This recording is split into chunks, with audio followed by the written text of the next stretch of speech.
자, 오늘 토라 강의 네 번째 시간이고요. 이제 모세오경 그 네 번째 시간인데 지난주까지 이렇게 정리를 하면서 하겠습니다. 이게 아주 중요한 거라서 창세기를 공부할 때 1장과 3장 그리고 4장과 11장이 이게 한 묶음이에요. 그리고 우리가 주로 아는 게 12장부터 이제 50장까지가 그게 이제 아브라함과 이삭과 야곱과 요셉 이 네 인물을 중심으로 해서 펼쳐지는데 자꾸만 우리가 지금 그 아직도 문제가 되고 논쟁이 되는 부분이 바로 이런 부분이에요. 1장부터 11장에 있는 역사. 이 바벨탑 사건은 실제 있었느냐? 노아의 홍수는 진짜 있었느냐? 그리고 아담의 그 에덴의 동족은 있었느냐? 에덴은 어디 있느냐? 이제 이렇게 해서 이걸 가지고 이제 시시비비를 가리는데 한 가지 분명한 것은 이 성경책은 이게 이제 제가 참 그 인터넷에도 많은 질문들이 와서 답을 해주고 그랬는데요. 성경책은 일단 과학책으로 쓴 게 아니라는 거예요. 그걸 쓸 때 과학책으로. 그리고 이제 어떤 것은 역사라고 하기가 어려운 부분이 있어요. 그리고 그 주변에 보니까 홍수도 이런 뭐 길가메시니 뭐니 다 있고 여기도 무슨 뭐 바벨탑 이야기가 있고 여기도 뭐 에덴에서 쫓겨나는 이야기가 다 있던데 다 이게 있어요. 그러니까 우리가 처음에는 성경책이라는 게 하늘에서 뚝 떨어진 책으로 믿었을 때가 있어요. 17, 중세 때까지 다 그랬어요. 근데 사람이 이제 이성이 발달했던 그 17세기, 18세기부터 사람들이 새로운 눈으로 보기 시작한 거예요. 진짜 성경이 하늘에서 떨어졌는가? 근데 거기에 대해서는 아니지. 사람이 썼지. 그러니까 이제 이게 성경 가지고 두 파로 나눠지는 거예요. 하늘에서 떨어졌다고 믿는 파. 축자 영감설파예요. 그 다음에 아니지. 사람이 쓴 거지. 이게 소위 말해서 이제 뭐 자유주의라고 말할 수 있는 그런 게 있는 거죠. 근데 이게 두 개가 막 싸웠어요. 싸우는데 지금은 뭐냐면은 사람이 썼을 때 하나님의 감동을 받고 쓴 것이다. 그렇기 때문에 그 성경에는 모세가 하나님께 막 받아주는 대로 적었다. 이거는 이렇게 생각하는 사람은 없어요, 이제는. 그리고 그렇게 성경을 보시면 안 돼요. 하나님이 우리에게 이성을 주셨기 때문에 이걸 보면 요거는 어느 시대의 사람이 썼네. 요거는 솔로몬 시대의 궁중 사가들이 쓴 거네. 요거는 바벨론 포로 때 이걸 편집을 했네. 어이구, 이게 사람을 창조했는데 요런 창조 이야기가 두 개가 나와요. 요렇게도 편집했고 저렇게도 편집했네. 두 개 이야기가 같이 섞여 있네. 솔로몬을 썼는데 역대기라는 사가들이 쓴 게 있고 또 열왕기가 있네. 같은 역사인데 여기는 솔로몬을 잘났다고 얘기하고 여기는 솔로몬을 욕하네. 그럼 뭐예요? 그러니까 성경이라고 해서 똑같이 일괄적으로 된 게 아니라는 거예요. 거의 1500년 동안 쌓이고 묶은 거예요. 누가요? 사람이 묶었다고. 우리가 성경책 27권 이거 누가 묶었어요? 사람이 묶은 거예요. 회의를 거쳐서. 그러면은 사람이 묶고 편집했다는 얘기 뭐예요? 얼마든지 거긴 자기 생각, 자기 의견, 자기 입장들이 들어갈 수 있다는 뜻이에요. 사람이니까. 그거를 고려하고 성경을 봐야 이 연대가 틀리네. 이게 이해가 되는 거예요. 그런데 하늘에서 뚝 떨어졌다고 믿는 사람들이 성경을 내가 지켜야지 하고 막 변론을 하는데 이게 더 성경을 그르치는 행위라는 걸 몰라요. 제가 대표적으로 얘기하는 게 모르겠어요. 창조과학회 하시는 그분들은 이 성경을 사실적인 거야 하고 노아의 아라랏산도 찾아가고 또 뭐 다 계산을 한단 말이에요. 다 계산해서 막 저 아는 목사님은 뭐 이렇게 저 그랜드 캐년 이런 게 다 이게 뭐 노아의 홍수의 여파라고 막 설명하시는 분이 있어요. 근데 제가 저한테 얘기하지 마세요. 신학계에서는, 신학하는 사람들은 결론은 어떻게 지냐면은, 여러분, 창조론하고 진화론은 링 위에 올릴 수 없는 거예요. 서로가 급이 다른 걸 둘이 싸우는 거예요. 그러니까 창조론하고 진화론은 같은 패더급이나 같은 라이트급이 아니라고요. 올릴 수가 없는 거라고. 서로가, 다시 말해서 레슬링 선수하고 씨름 선수를 올려놓고, 물론 요즘에 뭐 격투기 시대니까 뭐 이렇게 하지만은 싸움을 해서는 안 되는 거라고요. 왜냐면 창조론은 고백의 언어예요. 이 유대인들이 이 땅을 우리는 그렇게 보겠다고 한 거예요. 하나님이 창조하셨다. 우리 그렇게 믿는 거예요. 여기에는 무슨 뭐 과학적으로 증명하거나 이런 거 필요 없어. 그리고 이 사람들은 쓸 때, 예를 들면 여기 뭐 500년 살았다, 400년 살았다. 그 주변에 그 신하들은 몇억 년을 살았다고 돼 있어요. 그래서 성경은 많이 줄여준 거예요. 뭐 무드셀라가 900년 살았다, 뭐 어떻게 살았다 이러잖아. 이렇게 많이 살았어?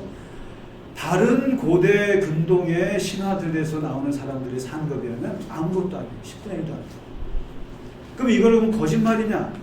이런 게 그러면 사기냐? 이렇게 말하는 거예요. 그게 아니라 이 당시에 3000년 전에 또 1500년 전에 이런 거 쓸 때 당시 사람들은 우리같이 꼼꼼하게 따지는 그런 세계관이 아니었어요. 그런 사람들한테 이게 왜 아라라산이 없냐, 이게 홍수가 40일이냐, 아니면 이게 진짜 뭐 바벨탑이 어디 있느냐, 이런 거에 대해서 성경은 뭐 어때서 답을 안 해줘요, 우리한테. 그러니까 창조, 그 다음에 진화론이라고 하는 것은 소위 말해서 다윈에 의해서 과학적인 논리로 따져보겠다는 거예요. 이게 과학의 언어하고 신앙의 언어는 급이 다른 거예요. 급이 다른데 우리는 이걸 자꾸만 링 위에 올려놓고 창조론이 맞냐, 진화론이 맞냐, 창조론을 교과서에 넣어라. 근데 이게 세상 사람들이 볼 때는 어려운 싸움이에요. 그러니까 우리 자꾸 기독교인들이 이 성경을 볼 때, 그래서 이제 아까 우리 권사님 질문하셨듯이 바벨탑이라는 게 그러면은 저거요? 포로기 시대 때 그걸 보고 썼다라는 얘기인데, 이게 그런 거예요.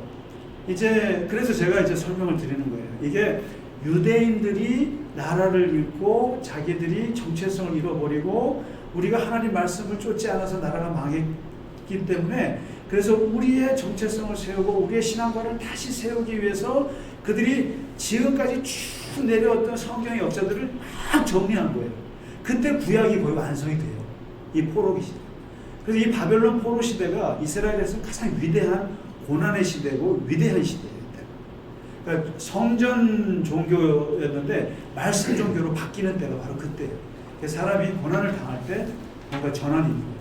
그때 이 사람들이 그 시대적인 그것이 이제 성경에 반영되어 있는 거예요. 이게 그런 면이에요. 그래서 이거를 이제 이렇게 막 다 설명을 하면 신학교 가셔야 돼요. 신학교 가가지고 하나씩 다 따져봐요. 다 따져보고, 그리고 이제 뭐 어떤 분들은 그 이게 영상 보시고 제가 이제 신앙의 언어로 모세의 기적들 얘기했더니 막 저를 막 욕하는 댓글도 있는 거 봤어요. 그게 말이 되냐. 근데 제가 그걸 모르겠어요. 그러니까 우리가 이거는, 그러니까 알 걸 다 한다고 해서 이게 여기서 나온 거야, 이게 여기서 나온 거고 모세가 직접 쓴 게 아니야, 여기서 나온 거야, 이거를 다 신학교 가서 다 이제 수용해서 까발려 알게 되었다고 해서 신앙이 떨어지는 게 아니라는 거예요. 별개이기 때문에. 근데 자꾸만 목사님들이나 또는 어떤 그 교계에서는 이걸 교인들한테 자꾸만 숨기려고 하는 경향이 있어요. 그 신학교 가서만 공부하지. 그래서 어떤 그 분들은 나이 들어갖고 이제 신학하시는 분들 들어와서는 이게 잡혀 있는 거예요. 그러니까 새로 막 공부하는 거를 안 받아들여요. 그러니까 옛날에 대학교 그냥 다닐 때 저 신앙서적 읽었던 거 있잖아요. 그 수준에서만 붙잡고 있는 거예요. 나가려고 안 해요. 근데 신학에 딱 들어가면 막 넓어지고, 고고학도 해야 되지, 뭐 소위 말해서 뭐 온갖 하는데 거기에 안 따라가요. 내 신앙 잃을까 봐. 근데 저는 그러면은 거기서 그럼 신앙을 다 잃어버렸겠네요. 그 혼돈에 가면 막. 근데 이거를 교인들한테 다 설명하면 저 목사 자유주의 목사라고. 그쵸, 쫓겨날 수도 있어요. 뭐 쫓겨날 때도 없겠다. 근데 그런 거예요. 그래서 참 설명할 때 여러분 뭐 무슨 요즘 뭐 사상 검증이니 뭐 하는데 그거보다 교회가 더 무서워요. 그래서 이걸 뭘 이렇게 성경 공부를 하려고 그러면은 이걸 어느 수준에서 얘기해야 될까? 예를 들면 뭐 두려워 말라 하셨다. 여러분 두려워 마십시오. 믿습니까? 두려워 마세요. 이렇게 했으면 좋겠어요, 성경 공부를. 근데 그럴 수가 없어요. 성경 공부를 들어가 보면은 이게 더 깊어지고 더 여러 가지가 나오는 거예요. 그래서 예를 들면 바벨탑 이야기가 그러면은 이게 언제 있었습니까? 그러면은 솔직히 제가 양심적으로 말씀드리면 역사 사건이 아니에요. 바벨탑. 이스라엘 사람들이 어느 역사, 예를 들면 아브라함 있잖아요. 아브라함부터는 아브라함의 이야기는 역사라고 봐요. 아브라함이 가나안 땅 들어갔다가 애굽에서 쫓겨났다가 뭐 이런 것들은 나름대로 역사적인 이야기로 보는데, 그래서 제가 원역사라고 하는 거잖아요. 원역사라고 하는 게 역사가 거의 아니라는 뜻이에요. 이걸 이제 이런 얘기하면 막 뒤집어지는데, 신화라고 얘기를 하면은 막 이단이라고 막 쫓아내려고 목사를. 그런데 이 신학에서는, 학문의 세계에서는 어느 정도 신화적인 이야기예요. 이게. 신화적인 이야기. 역사라고 보게요.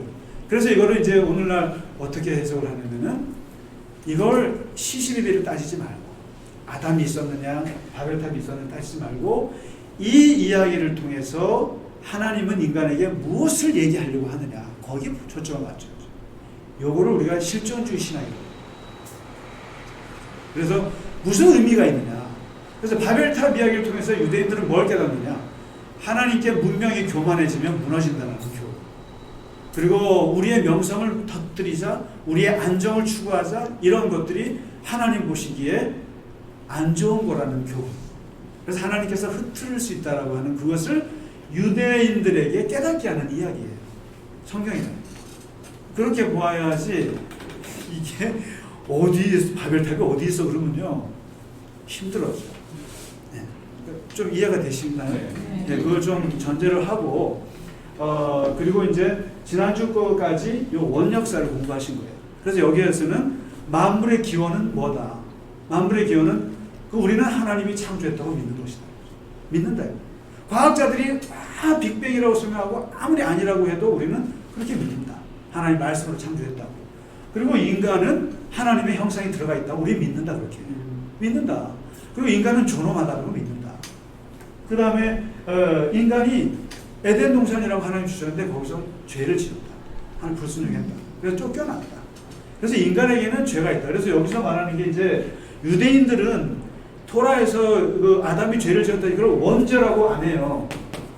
여러분, 이 원죄라는 걸 절대로 이렇게 이해하시면 안 돼요. 뭐냐면 대대로 이어지는 죄. 절대 아니에요. 유대인들은 이거 아주 싫어해요. 아버지가 지은 죄 자식이 이어받고, 자식이 이은 죄 또 손자가 이어받고, 이런 가계 계보가 없어요. 그런 의미에서 아닌데, 원죄라고 하는 거. 근데 이게, 그래서 유대교는 원죄 개념이 없고, 기독교에만 원죄 개념이 있어요. 그럼 이, 오리지널 신이라는 게, 그럼 무슨 뜻이냐? 그러니까 여기서 이제 기독교에 이상한 목사들이 나와가지고, 원죄가 아담이 죄를 지었고, 아브라함이 죄를 짓고, 누가 죄를 짓고, 김상기가 죄를 짓고. 그래서 아버지가 죄를 짓고, 아들이 짓고, 이렇게 가계에 흐르는 죄의 계보라고 생각하는데, 그런 뜻이 아니라, 절대 그렇게 뜻이 아니라, 기독교의 원죄 사상은 모든 인간은 죄를 지을 가능성이 있다라고 하는 죄의 보편성을 얘기합니다. 아담도 죄를 짓지만 나도 죄를 짓을 수 있다는 거예요. 그래서 이 죄에 대한 보편성과 죄인에 대한 관용성을 설명해 주는 게 원죄지, 아버지가 죄를 지어서 너도 죄를 지어, 아버지가 빚져서 너도 빚져야 돼, 이런 개념이 아니라는 겁니다. 원죄가. 그래서 그래서 이제 이 인간이 죄인이라는 거가 나왔고, 그리고 그 이 죄라고 하는 것이 얼마나 편만해질 수 있다는 걸. 아담과 하와는 하나님 말씀 안 줘서 쫓겨났지만, 그 다음에 자식 가인은 사람을 죽이기 시작하고, 그 다음에 람에게 이르러서는 70배로 보복을 하는 게 일어나고, 노아 시대에 이르러서는 생각하는 게 다 악하고, 그리고 사람들이 폭행을 저지르고 그 다음에 이런 죄악의 편만함을 쭉 설명을 하고 이게 내려온 거죠. 그러니까 성경은 인간은 안 된다라는 거예요. 인간은 근본적으로 해결이 안 된다. 그러기 때문에 하나님이 아담에게 옷을 입혀줘야 돼요. 그 다음에 가인에게 보복을 당하지 않도록 머리에 표를 줘야 돼요. 그 다음에 노아의 홍수를 친 다음에는 다시 무지개를 피워서 또 해야 돼요. 이렇게 해서 하나님의 구원이 있다라고 하는 것을 얘기해 주는 거예요. 반복적으로. 그래서 하나님이 구원하지 않으면 인간은 안 된다라고 하는 게 자꾸만 겹겹이 나오는 거예요. 나오다가 도저히 안 되겠어서 이제는 바벨탑의 이야기를 하면서 이 인간들은 진짜 교만하구나라는 걸 보여주고 그러면은 어떻게 하나님이 구원하느냐? 이제는 내가 누군가를 찍어야겠다. 이게 선택이에요. 그래서 선택을 하는데 누굴 선택하냐면 아브라함. 이라크 땅에 있는 아브라함을 선택해서 이제는 한 아브라함을 통해서 씨를 뿌려서 이스라엘 민족이라고 하는 것을 선택해서 내가 온 세상의 구원의 모델을 만들겠다. 이게 선민의식이에요. 그래서 이스라엘 사람들은 자기네가 선택돼야 돼요. 그럼 이제 첫 케이스로 선택된 아브라함이라는 사람은 어떤 사람이냐? 되게 중요해요. 이 아브라함은요, 우리 기독교에서는 믿음의 조상이라고 존경하고, 유대인들은 믿음의 조상을 넘어서 우리의 시조예요. 이스라엘 민족의 시조예요. 아담이 아닙니다. 민족의 시조로서 아브라함을 쫓고 있고, 또 이슬람에서도 우리 아버지라고 해요. 그러니까 아브라함은 3대 종교가 존경하는 아버지, 그야말로 믿음의 아버지인데, 이 아브라함이 왜 위대한가? 한번 12장 펴셔야죠, 성경. 오늘은 12장부터 26장까지 아브라함의 100년의 인생이 기록되어 있어요. 75세의 부름을 받아서 175세 죽음에 이르기까지 그 100년의 여정이 나오는데, 그러면 생각해 보세요. 이 바벨론 포로로 끌려간 사람들이 아브라함의 이야기를 통해서 뭘 얻고자 하겠느냐? 우리 민족의 시조 아브라함의 성경을 보면서 이 토라를 아이들이 공부하면서 무엇을 배우냐는 거죠. 아브라함의 얘기 간단합니다. 그 12장부터 26장까지 75세에 하나님이 불렀더니만 이라크 땅이에요. 지금 메소포타미아. 거기서 불러내서 몇백 킬로를 와서 가나안 땅에 도착해요. 지금 우리의 땅으로 왔는데 기근이 나가지고 애굽 땅으로 가잖아요. 근데 거기서 봉변을 당하고 자기 마누라 속이고 봉변을 당하고 다시 돌아와서 살다가 또 자기 조카가 헤어지고 또 조카가 또 소돔과 고모라에서 사고를 쳐서 또 구출해주고 뭐 이런 얘기 있다가 자식이 없어서 첩을 들였더니 첩하고 봉빈이랑 대판 싸워가지고 그렇죠. 대판 싸워가지고 어떻게 하나? 처음에는 그 집 나간 그 철을 다시 붙잡죠. 왜요? 애를 낳아줬습니다. 그러다가 나이 100세에 살아가지 봉빈이 떡하니 애를 낳았어요. 애를 낳으니까 이 두 부부가 아니지. 두 여자가 더 싸우네. 이번에 누굴 내쫓아요? 부인을, 철을, 하가를 내쫓죠. 저는 이거 보면서 가장 아브라함의 약점이라고 생각해요. 아브라함의 약점 중에 하나가 이 가족사예요. 그러니까 지극히 인간적이에요. 왜냐면 본부인이 아이를 못 얻고 처가 아이를 얻었을 때는 얘를 안 내쫓아. 그러다가 이제 본부인이 아이를 낳으니까 너 필요 없어 나가. 이거예요, 사실. 보기에는 되게 아브라함이 그럴듯하게 써 있어도 쉽게 말하면 결국 다 힘에 놀리고. 그러니까 이제 진짜 자기 처에 애가 생기니까 쫓아내는 이런 아픈 가족사가 있고, 그러다가 자기 이삭을 모리아산에서 21장에서 갖다 바치는 위대한 믿음의 그 실험이 나오잖아요. 이러면서 이제 아브라함의 이야기가 전개가 되는데, 여기서 이제 아브라함에 대해서 뭐 일일이 얘기해봐야 다 아시잖아요. 그렇죠? 아시기 때문에 왜 토라에서 아브라함이라는 사람이 중요하고 우리가 특히 기독교인들도 아브라함에게서 무엇을 보아야 되느냐? 세 가지라고. 그러니까 인간적으로 한번 보세요. 인간적으로 저희가 이상만 장로님을 자서전을 쓴다고 했을 때 저 인물, 저분이 살아왔던 것들을 보면서 이제 썼을 때 옆에서 보자는 거죠. 아브라함 옆에서 봤을 때 인간 아브라함으로서는 이 사람은 진짜 위대한 사람이에요. 위대한 사람인데 첫 번째 세 가지 큰 도전을 한 사람인데 이것 때문에 아마 인류 역사에서 아브라함의 후손들이 그렇게 많은 것 같아요. 왜냐하면 첫째는 아브라함이 도전한 것은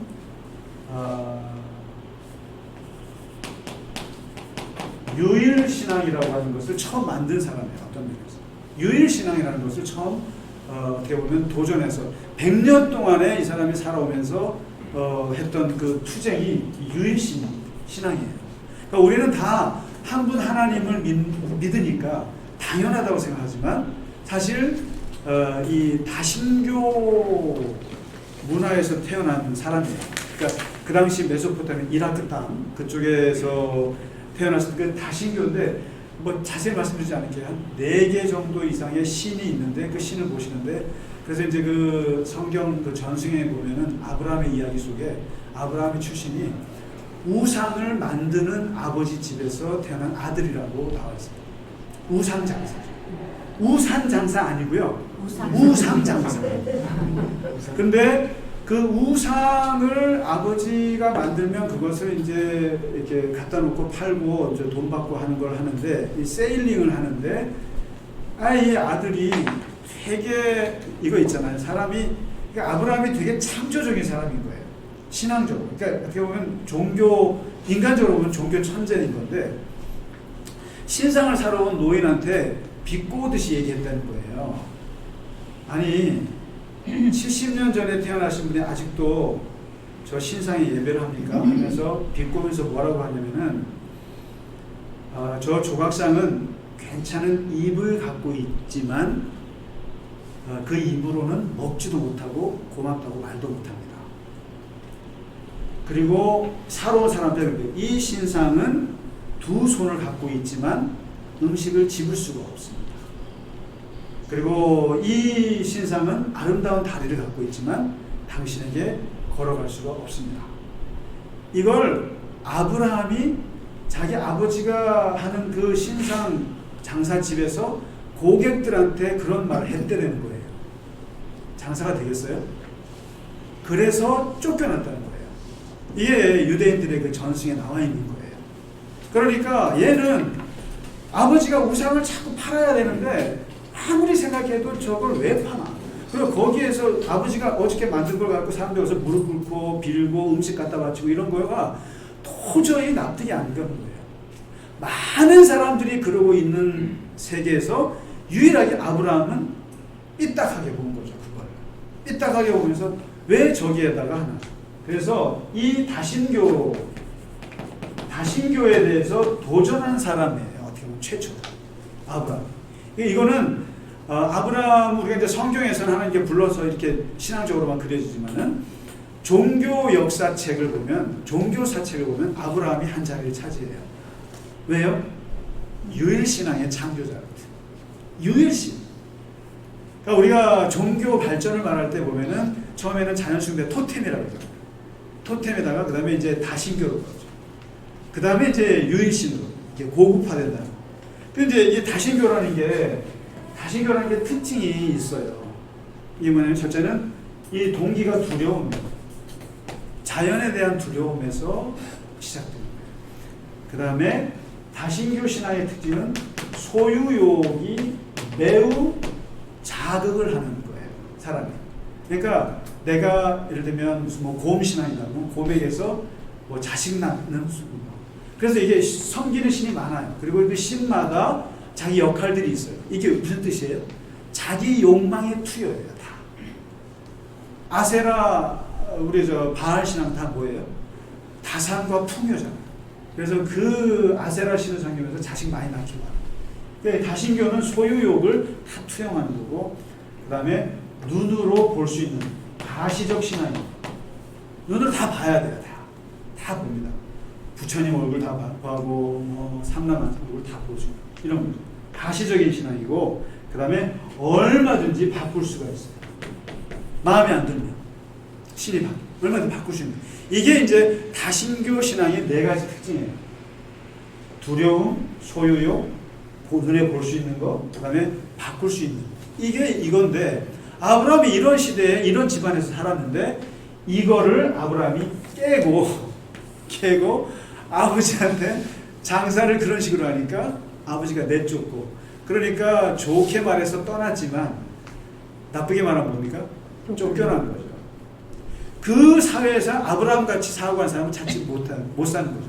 그러면서 결국은 75세에 왔는데, 이 아브라함은 뭐냐면 도대체 하나만 섬길 수 없느냐, 한 분만 섬길 수 있는 신앙은 없느냐, 그거에 대한 도전이에요. 그러면서 오늘 한번 12장에 보시면 거기에 이제 나온 거죠. 그러면서 아브라함의 도전은 이거죠. 한 분만 섬길 수 없느냐, 그 다음에 보이지 않는 분을 섬길 수는 없느냐, 왜 맨날 이렇게 보이는 신만 섬겨야 되느냐, 보이지 않는 신은 없느냐, 그리고 물건이 아니라 인격적으로 내가 뭔가 소통할 수 있는 그런 신은 없느냐. 이게 이제 유일신 신앙에 대한 어렴풋한 아브라함의 이제 생각이었던 거죠. 그러면서 그가 떠나오면서 이제 나오는 게 바로, 그게 바로 여호와 하나님 신앙 시작이 되는 거죠. 그래서 한번 12장에 그 한 분 하나님께서 아브라함을 불러내서 이제 부르면서 그에게 이제 시작하는 게 믿음의 여정인데, 한번 계속, 그래서 이 유일신 하나님을 이제 만나서 하나님이 아브라함에게 약속하잖아요. 너게 자식도 많이 줄 거고, 이름도 명예롭게 할 거고, 아주 그냥 땅도 줄 거고, 약속을 많이 하시고 이제 하는데, 하나님과 아브라함이 뭘 하냐면 여기서 계약을 맺잖아요.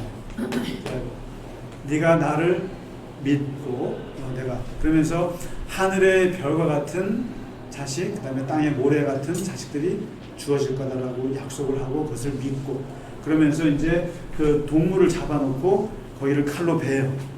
여러분, 이 계약이라고 하는 거 할 때, 옛날에는 계약할 때 뭐냐면 동물을 잘라요. 왜 계약식 할 때 도장 찍잖아요. 근데 왜 동물을 반으로 자를까요? 예? 이 계약할 때, 옛날 계약 방식이에요.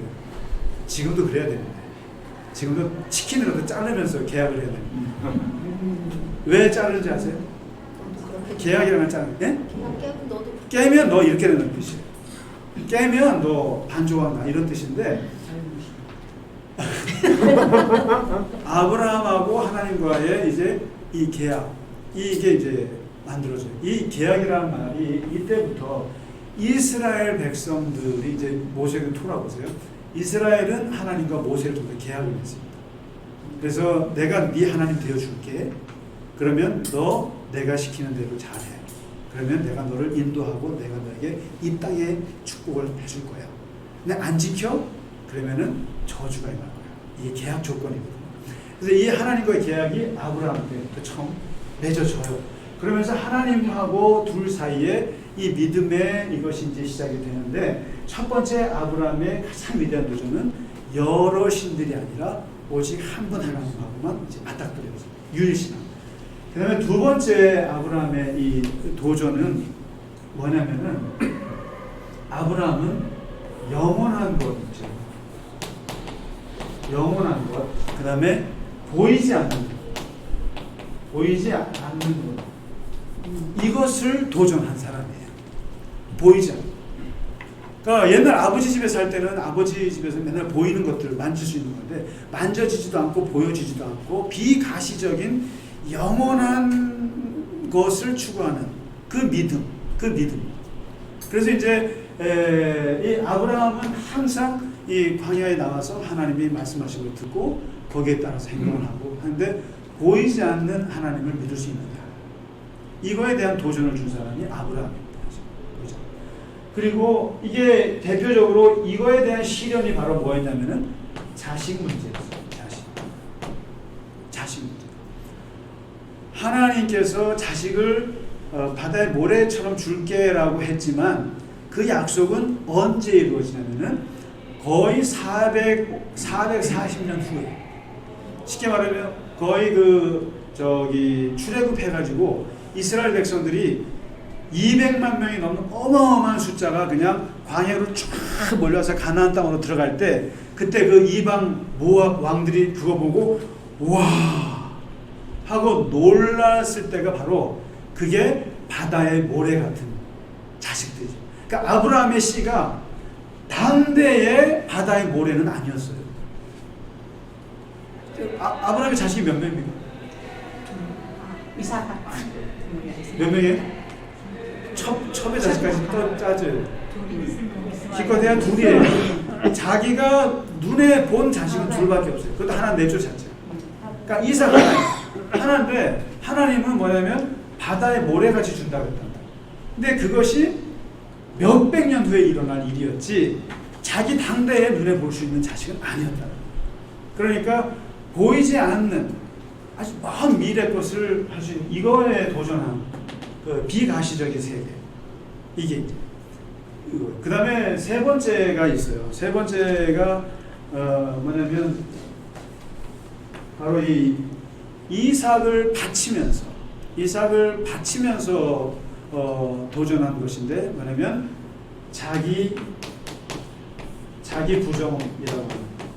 그다음에 여기는 이제 무소유라고 하는 부분도 무소유 이 도전입니다. 그러니까 하나는 그 유일신앙에 대한 한 분 하나님만 섬길 수 있느냐, 두 번째는 보이지 않는 것을 믿을 수 있느냐, 믿음, 영원한 것을 믿을 수 있느냐, 이거에 대한 도전이었고, 세 번째는 그 영원한 것을 믿기 때문에 자기를 포기할 수 있느냐.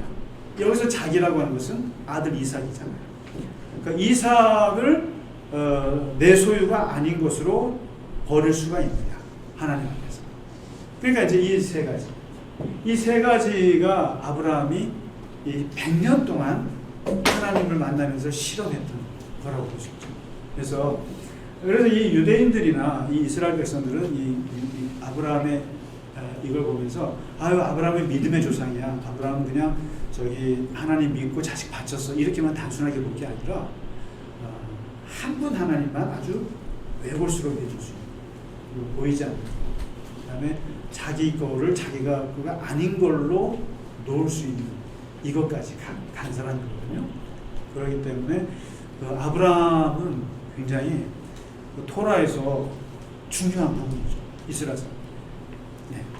다음 주는 이러한 이 아브라함의 초대 신앙을 바로 이어받은 사람이 이삭인데, 그럼 이삭은 그러면 아브라함이랑 똑같으냐? 그리고 이스라엘 사람들은 이삭을 통해서 뭘 기대하느냐라는 거죠. 이삭. 그래서 그 이삭의 또 다른 면모가 있어요, 신앙에. 다음 주는 이삭을 진행하도록 하겠습니다.